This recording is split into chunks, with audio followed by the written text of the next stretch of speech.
Bonjour et bienvenue aux conversations du groupe de recherche en histoire des sociabilités. Nous avons le plaisir et la chance d'avoir avec nous Brigitte Marin, professeure d'histoire moderne à l'Université Aix-Marseille, directrice de la Maison méditerranéenne des sciences de l'homme et directrice d'études de l'École des hautes études en sciences sociales. Elle est spécialiste d'histoire urbaine de l'Italie moderne. Elle est l'auteure de l'ouvrage intitulé Naples dans la collection Art et Grandes Cités, paru chez Citadel et Maseno en 2010. Elle a également co-dirigé L'aventure des mots de la ville à travers le temps, les langues et les sociétés, paru aux éditions Robert Laffont en 2010. Brigitte Marin, bonjour. Bonjour Gabriel. Merci d'être avec nous. Vous avez travaillé sur les savoirs urbains et les régulations des villes. Je pense entre autres à vos articles sur les découpages territoriaux de Naples et Madrid en quartier de police. Il était donc vraiment question des techniques mises en œuvre par le gouvernement de la cité. Dans vos recherches plus récentes, vous parlez plutôt de l'implication des gens ordinaires dans la gestion de la ville. Donc, il y a vraiment un transfert, il y a vraiment une transition dans la perspective que vous adoptez en passant du haut de ces pouvoirs locaux vers le bas de ces gens ordinaires. Donc, pour commencer, est-ce que vous pourriez nous faire part de votre parcours et votre parcours qui vous a mené à réaliser cette transition?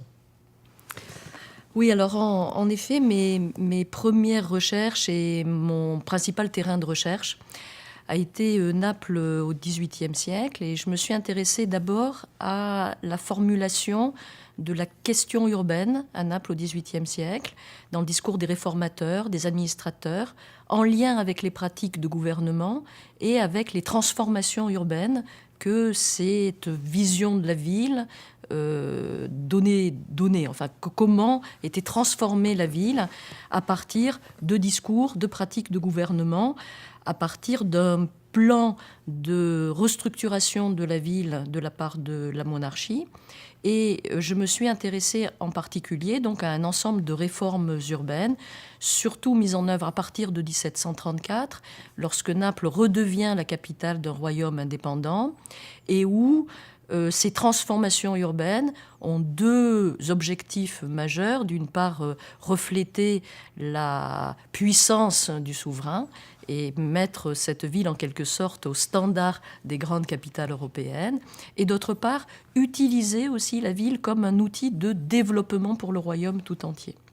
Alors parmi les réformes que j'avais étudiées, qui concernent aussi bien des questions d'urbanisme, des embellissements urbains, mais aussi les approvisionnements publics, la gestion de l'ordre, etc., je me suis en particulier intéressée à la réforme de police qui intervient dans le dernier tiers du XVIIIe siècle, parce que ça m'a paru finalement la plus significative sur le plan en particulier du profond remaniement territorial que cette réforme engageait, avec la création d'une nouvelle police royale, la transformation des pratiques de police, la création de 12 quartiers de police en rupture complète avec les précédentes circonscriptions administratives ou civiles de la ville.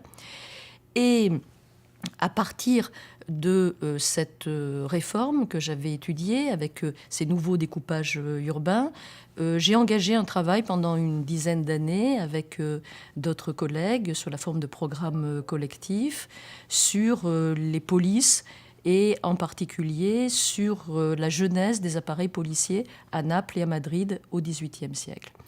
Et à travers cette enquête, je me suis intéressée tout particulièrement aux petits auxiliaires de justice et de police, ce qui était le plus étroitement en relation avec les communautés d'habitants, les communautés de voisins, c'est-à-dire à Naples, ce que l'on appelle les capitaines de rue, qui sont des petits officiers qui s'inscrivent dans une longue tradition du gouvernement local, du gouvernement du quartier, et à Madrid, une figure un peu équivalente, mais qui est créée complètement au moment de la réforme de police de 1768. Ce sont les alcaldes de barrio. Et par conséquent, à travers ces petits agents de l'ordre, je me suis intéressée plus qu'auparavant aux interactions quotidiennes entre les magistratures urbaines de gestion de l'ordre et les habitants, et par conséquent aussi à la façon dont les habitants eux-mêmes, ce que j'appelle les habitants ordinaires, intervenaient, participaient à la gestion de la ville, à la gestion de l'ordre. Donc, on se trouve vraiment dans le champ de l'histoire urbaine, à la lumière du parcours que vous venez d'évoquer. Euh, donc, au-delà de l'attention à la ville, de prendre la ville comme objet, qu'est-ce que cette approche, cette perspective d'histoire urbaine implique pour vous? Donc, si on parle de références historiographiques, de particularités méthodologiques, et sur cette question de la méthode, vous avez une phrase sur laquelle une expression sur laquelle j'aimerais peut-être qu'on s'attarde un peu, vous dites qu'il faut prendre l'espace au sérieux. Donc, cette perspective d'histoire urbaine, qu'est-ce que ça implique? Alors peut-être que lorsque j'ai commencé mes recherches, certainement même les références pour moi les plus inspirantes, et celles d'ailleurs qui ont accompagné mon travail de recherche au fil des années, c'est d'une part la thèse de Jean-Claude Perrault sur Caen au XVIIIe siècle, et d'autre part toute une série d'écrits de Bernard Le Petit. Alors du premier auteur, de Jean-Claude Perrault, dans sa thèse, j'avais retenu en particulier l'invention de la question urbaine au XVIIIe siècle, c'est-à-dire la façon dont la ville était nouvellement perçue comme un centre économique, comme une collection d'habitants, comme un organisme vivant capable de fonction. Et ce sont ces aspects-là que j'avais cherché à interroger à travers les discours sur la ville à Naples au XVIIIe siècle et la formulation donc d'une question urbaine qui précède de plus d'un siècle la question méridionale, et avec laquelle ensuite au cours du XIXe siècle elle va se trouver indissociablement liée. Du côté des écrits de Bernard Le Petit, ce que j'avais retenu et ce qui a aussi conduit mes recherches au fil du temps, et c'est là qu'on va rencontrer davantage l'espace peut-être, ce sont ce qu'il appelle les effets de l'urbain, la capacité transformatrice de l'urbain. Je me suis attachée à essayer de comprendre quelle était la capacité transformatrice de l'urbain lui-même, c'est-à-dire non pas la ville comme un cadre commode, parce que s'y trouve concentré un grand nombre de sources urbaines pour l'analyse de la société urbaine, pas non plus comme un décor, c'est-à-dire la scène sur laquelle sont projetées les dynamiques et les rapports sociaux, mais bien une ville objet, une ville sujet. Et pour cela, pour comprendre ces capacités transformatrices de l'urbain, il faut prendre en compte l'espace. Alors j'ai été amenée ensuite à peut-être prendre encore davantage en compte l'espace à travers ma fréquentation d'une historiographie italienne, parce que l'histoire des villes en Italie est très largement la production d'une école, ou de plusieurs écoles sans doute, mais qui sont essentiellement inspirées par l'histoire de l'urbanisme et de l'architecture. Les historiens des villes en Italie sont dans leur grande majorité des architectes de formation, et donc particulièrement sensibles au stock immobilier, à la question de la forme urbaine et donc à l'espace. Par conséquent, dans mon cheminement, j'ai été inspirée à la fois par une histoire sociale à la française, on va dire, et par une histoire des formes urbaines, peut-être davantage à l'italienne. Et lorsque je dis aujourd'hui qu'il faut, enfin aujourd'hui ou dans certains écrits, ou plus généralement dans des communications, qu'il faut prendre l'espace au sérieux, ce que je veux dire par là, c'est que l'espace, ce n'est pas simplement une production sociale, mais c'est aussi une matérialité qui offre un ensemble de résistances, de contraintes à l'action des hommes. Et je me suis donc plutôt intéressée à la façon dont les sociétés agissent dans, sur et avec l'espace. Et par conséquent, dernièrement, mes lectures qui viennent nourrir un peu cette approche sont davantage celles de géographes, sans doute, qui portent sur la géographicité des sociétés humaines, sur les formes de l'habiter, sur les manières de faire avec l'espace.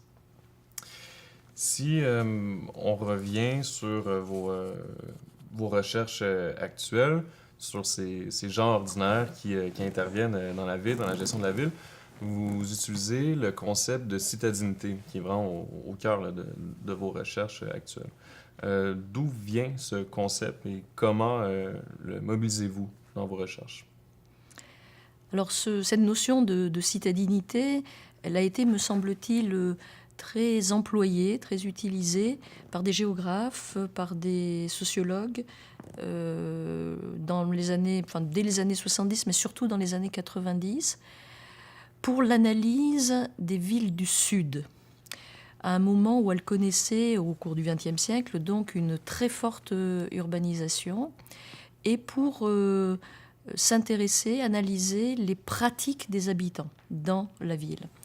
Et en particulier les pratiques des habitants, les derniers arrivés, les nouveaux venus, et aussi souvent les plus pauvres et les plus démunis. C'est donc une forme d'analyse de la ville qui se posait la question des apprentissages. Qu'est-ce qui produisait les citadins? Comment un nouveau migrant venu s'insérer dans la ville, mais surtout devenait lui-même un citadin? Quels étaient les temps d'apprentissage nécessaires? Comment se faisaient ces apprentissages? À travers quels encadrements institutionnels? Quels réseaux sociaux? Quelles conditions culturelles? Alors pour moi, c'était assez intéressant d'essayer de transposer, au fond, ce type de questionnement à la ville ancienne, en particulier à la ville du XVIIIe siècle, qui connaît aussi, c'est le cas de Naples, c'est le cas de Madrid, une très grande croissance démographique, dont des arrivées continuelles de nouveaux venus, et de se poser la question de la façon dont ces nouveaux venus pouvaient progressivement agir en citadins.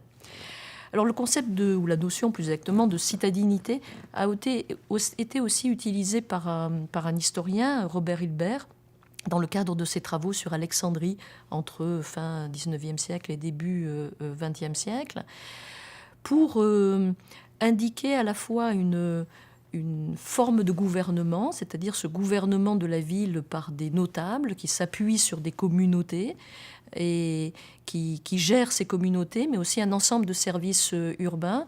Et à travers ce mode de gouvernement va progressivement se mettre en place la municipalité d'Alexandrie.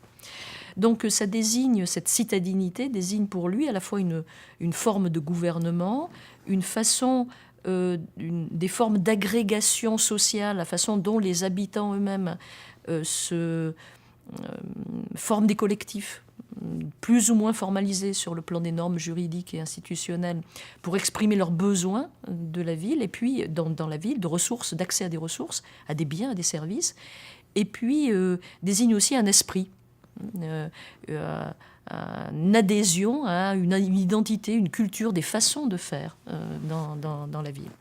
Donc c'est cette notion de citadinité qui m'a aidé, je pense, ou qui m'aide, ou que j'essaie de mettre en œuvre pour comprendre quelles sont les participations actives des habitants à la vie de la cité, à la vie civique, à la propre gestion, à la gestion qu'ils mettent en œuvre de leur propre communauté dans l'espace urbain.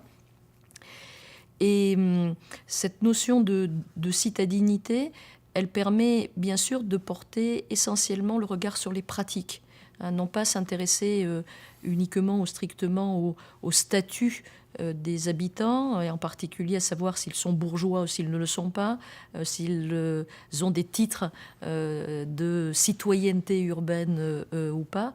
Alors même si des travaux récents, je pense à ceux de Simona Ceruti par exemple, ont montré que la citoyenneté urbaine, c'était aussi une question de pratique, c'était même avant tout une question de pratique, c'est en se comportant en citoyen que cette considération devient attachée à l'individu. C'est par la réitération de gestes, de pratiques, que l'on devient donc citoyen de la ville. Alors, la notion de citadinité élargit un peu le spectre, se pose la question de la façon dont on devient citadin, comment on se conduit en citadin, et par conséquent, elle laisse sans doute plus d'espace aussi à une forme d'adhésion à la ville des plus démunis. De ceux qui, justement, n'ont pas de titre de bourgeois, de citoyen de la ville, en quelque sorte, permet de rendre compte de ce qui est possible dans la ville comme action de citadin aux plus faibles. Peut-être que que votre passage au GRHS, au groupe de recherche en histoire des sociabilités, oblige cette question, mais si on avait à tisser des liens entre ce concept de citadinité et les sociabilités, si on avait à penser la façon dont ça peut s'articuler. Oui, alors vous avez raison, je n'utilise pas du tout, j'ai pas du tout travaillé sur les questions de sociabilité, mais il ne fait pas du doute qu'il y a des liens entre les participations collectives à la gestion de la cité, à la gestion des espaces, de ses usages, aux conflits, aux négociations auxquelles cela renvoie, et la sociabilité. Je pense par exemple à ces assemblées de chefs de famille qui procèdent à l'élection, à la désignation des capitaines de rue dont je parlais tout à l'heure, des alcaldes de barrio à Madrid, dans les villes hispaniques. Cela signifie des assemblées régulières, des débats, des procédures de vote, et donc évidemment des sociabilités qui ont à la fois un fort ancrage local et une dimension politique évidente. Par ailleurs, dans les sources que j'ai utilisées, j'ai bien sûr rencontré aussi des conflits sur l'usage de l'espace qui renvoient à des formes de sociabilité. L'expression des sociabilités en ville a besoin des ressources qu'offre l'espace. Donc, par exemple, pour des activités récréatives, je pense aux exercices d'équitation à laquelle ça donnait la noblesse à Naples, au pied des remparts, dans certains lieux, et des conflits qui pouvaient advenir lorsque, par exemple, le monastère voisin voulait construire des boutiques, ce qui était peu compatible pour l'accès à ces boutiques avec les exercices d'équitation qui avaient lieu là. Eh bien, on rencontre bien là des formes de sociabilité, que ce soit pour des activités donc récréatives, je le disais, mais aussi pour tenir un marché ici ou là, un spectacle de rue ici ou là. Et donc, par conséquent, ces habitants ordinaires regroupés à l'échelle du quartier, de la rue, intervenaient dans les formes de sociabilité, enfin vivaient eux-mêmes des formes de sociabilité, bien sûr, et puis intervenaient dans la gestion de ces sociabilités urbaines au niveau de l'espace. Votre passage au GRHS a également... enfin, vous avez également préparé un atelier lors de votre passage au GRHS sur l'iconocartographie historique. Il était question de la production des cartes, des plans de Naples, Rome et Madrid entre les 15e et 18e siècles. Et j'aimerais revenir sur cet aspect de l'iconocartographie, puisque c'est un autre élément important c'est un autre aspect important de vos travaux qui vous a suivi à travers les années. J'aimerais poursuivre les réflexions autour justement de ce problème de la production des cartes et de leurs usages sociaux. Donc, par exemple, comment ces cartes qui sont formulées comme savoir d'administrateur pouvaient avoir une incidence, transformer l'expérience de la ville pour les personnes qui l'habitaient. Bien oui, effectivement, je me suis intéressée de façon assez continue dans mes recherches à la question de la représentation icono-cartographique des villes et leurs conditions politiques, sociales et culturelles de production. Alors, lorsque j'ai travaillé sur les polices urbaines, je suis revenue de façon un peu plus approfondie sur ces questions cartographiques, sur les liens entre les réformes administratives, les savoirs urbains et les transformations de la représentation des villes. J'ai travaillé sur l'usage peut-être nouveau d'ailleurs que les administrations, au moment où elles voulaient opérer de nouveaux découpages urbains, pouvaient faire de plans ou de vues de villes qui étaient à leur disposition sur le marché et dont l'intentionnalité au moment de leur production n'avait pas été celle-là. Et puis, par ailleurs, ce que je crois avoir montré, c'est comment les polices en particulier, avec leurs besoins de découpage de l'espace, d'enregistrement des populations, d'un ensemble de savoirs sur l'espace urbain et sur les populations qui s'y trouvent distribuées, avaient été un un moteur puissant pour fabriquer des cartes, fabriquer de nouvelles cartes, en quelque sorte. Hein. Et effectivement, j'ai pu montrer qu'un certain nombre de grandes entreprises cartographiques avaient une matrice policière. Alors c'est le cas à Madrid, par exemple, avec le plan de 1769, gravé par Antonio Espinosa de los Monteros, qui est publié juste après la réforme de police de 1768, marque les nouvelles circonscriptions territoriales, les 8 cuarteles, les 64 barrios, et synthétise aussi un ensemble de savoirs urbains qui proviennent d'autres administrations, en particulier de ce que l'on appelle la planimétrie générale de Madrid, qui avait été réalisée par une très vaste enquête de terrain dans les années précédentes. Et on trouve dans ce plan reporté le numéro des îlots, le nombre des maisons dans chaque îlot. Donc la carte se fait à ce moment-là, dans ces grandes planimétries, un répertoire, au fond, un inventaire de savoir sur la ville qui proviennent du passé pour un certain nombre d'entre eux, qui sont actualisés au présent et qui projettent aussi la ville dans son avenir en ce fait que la carte devient un outil pour transformer la ville, pour opérer sur elle. Un ensemble de connaissances que l'on peut mobiliser pour avoir des compétences plus éprouvées dans la capacité à transformer l'urbain. Alors, j'ai essentiellement quand même travaillé sur ces aspects, je dirais, de cartographie administrative.